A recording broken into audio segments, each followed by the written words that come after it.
From the folds of her gown, she lifted a green metal cube about 15 centimeters on a side. She turned it, and Paul saw that one side was open, black, and oddly frightening. No light penetrated that open blackness. At its heart, Frank Herbert's Dune is a story of power, religion, ecology, and human nature. One particular intriguing element of this saga is the Box of Pain, a seemingly simple device that holds a wealth of symbolism and insight into the nature of humanity. In this video, I'd like to explore this mysterious device, what its purpose is, and how it works. At first glance, the box is unremarkable. It is empty. Yet, when the young Paul Atreides places his hand inside, it becomes an instrument of torment. The power to activate this pain lies not in the box itself, but in the wielder. In this instance, the Bene Gesserit Reverend Mother Gaius Helen Mohayim.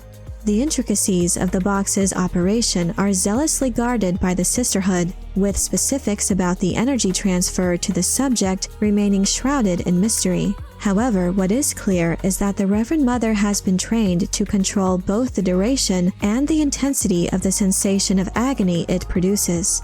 The pain comes through a theoretical method called nerve induction, wherein sensations are born not from actual stimuli, but from the direct stimulation of sensory nerves. For readers, the idea of experiencing real pain without any actual cause is both fascinating and terrifying.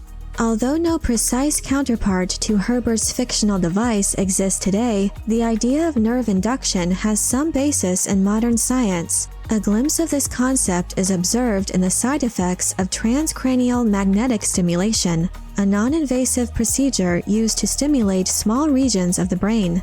Further pushing the same boundaries, various non-lethal devices have been engineered to manage or control pain. The active denial system, utilizing microwaves to create a sensation of burning on the skin without actual injury, mirrors many characteristics of Dune's nerve induction box, albeit through a different mechanism. Similarly, the long-range acoustic devices, or LRAD, achieves pain through directed sound waves, while electroshock weapons, like tasers, incapacitate their targets by shocking the nervous system. Paul's experience with this pain is the most profound, as no male or female child had ever withstood as much physical agony from the box as he did. The pain he felt initially started as a subtle tingling sensation on his skin. This tingling quickly morphed into an insistent itch, which then evolved into a mild burn. The burning sensation was then amplified as each new layer of heat built upon the previous in what became an unrelenting crescendo of agony. Paul reacted by clenching his free hand into a tight fist, fingernails digging into his palm, attempting to combat or distract from the mounting pain in the other hand. As the inferno of nerve induction engulfed his hand, time slowed as each second stretched into an eternity. The pain was so intense that Paul could not even flex the fingers of his tortured hand. The pain then moved up his arm, threatening to consume him whole. Amidst this tempest of pain, Paul's mind paints a gruesome picture: skin blackening, flesh crisping and peeling away to reveal charred bones. This horrifying mental image, while not real, compounds his distress. His every instinct screams for him to withdraw, to escape the relentless suffering. However, the cyanide-tipped Gom Jabbar needle at his neck threatens certain death were he to allow himself to give in to these instincts. This is the point of the test, as the pain serves as a tool, a mechanism by which deeper, more essential traits can be revealed.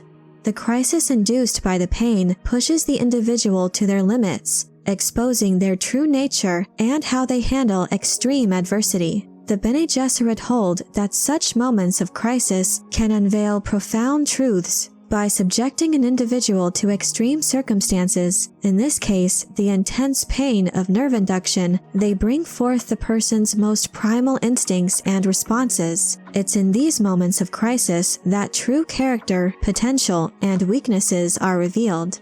For the Bene Gesserit, understanding these aspects is crucial. It helps them determine if an individual can be molded, trusted, or utilized for their intricate plans.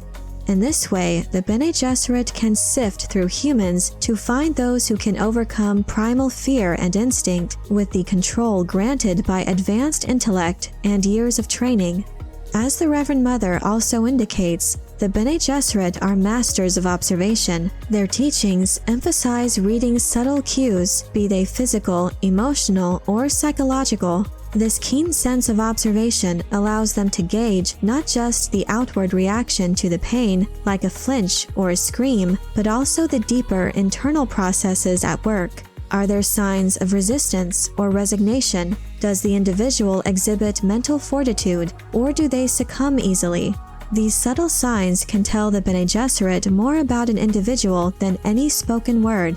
Despite being male, Paul is deeply intertwined with the Bene Gesserit's designs. He has been trained in their practices, and although he was meant to be a female, he still occupies a special place in their plans. The trial of the pain box, as brutal as it might seem, is a litmus test to gauge Paul's potential role in the grand scheme of things. If he possesses the mental fortitude and resilience to withstand the test, he might indeed be destined for greatness. Paul's training by his mother, Lady Jessica, a member of the Bene Gesserit, has prepared him for such tests. He's been taught to observe, to understand, and to resist. The Reverend Mother recognizes the signs of this training in Paul and is eager to gauge the depth of his mastery. The pain box test is as much an assessment of Lady Jessica's teachings as it is of Paul's resilience. Key to Paul's survival of the test was the Bene Gesserit mantra, the litany against fear. This recitation is more than mere words, it's an embodiment of resilience and fortitude. The litany's wisdom suggests that to conquer fear, one must fully experience it and then release it. It teaches that on the other side of intense fear lies clarity and strength. Paul's Gom Jabbar trial ceases as abruptly as it began. The torturous pain vanishes, leaving Paul shocked but unscathed. The Reverend Mother reveals the nature of this torment and that the box does not harm but creates the sensation of harm, a potent method that avoids physically maiming its subjects. The value of such a device is not lost on Paul, who recognizes its potential in the wrong hands. Paul's passing of the test made him the first man to ever do so in the history of the Bene Gesserit, suggesting that he is the long-awaited Kwisatz Haderach, the fabled leader who would possess the mental capability to bridge both space and time. The ordeal with the box of pain in Dune serves as a significant literary device, underlining Paul's extraordinary resilience and fortitude. It's a symbolic initiation into the larger, more treacherous challenges awaiting him. As Paul endures the simulated pain from the box, readers witness the manifestation of his unparalleled strength, preparing them for the later sequences where he confronts actual pain, loss, and betrayal stemming from the lethal traps that have been set for the Atreides on Arrakis. It is more than a measure of his physical mettle, it is a crucible illuminating the depths of his spirit. As he stands at the crossroads of fate, Paul must rise above the fear that would control the actions of lesser humans, confronting not just the deadly threats that lie within the perilous sands of Arrakis, but the shadowy machinations of an entire imperium conspiring against his very existence. In the grand scope of the Dune saga, the Box of Pain stands as but the first challenge in Paul's odyssey to become a legend. But I'm curious to know what you think of the pain box in the Bene Gesserit's Gom Jabbar test. Are there any aspects of this device, either in how it's used or what is revealed about how it works, that stands out to you? What do you think about the idea that it foreshadows the greater tests Paul would face throughout the rest of his time in the Dune saga? Let me know your thoughts in the comment section below. I hope you enjoyed this video. Leave a like if you did, and be sure to subscribe for more Dune and other sci-fi and fantasy news and lore.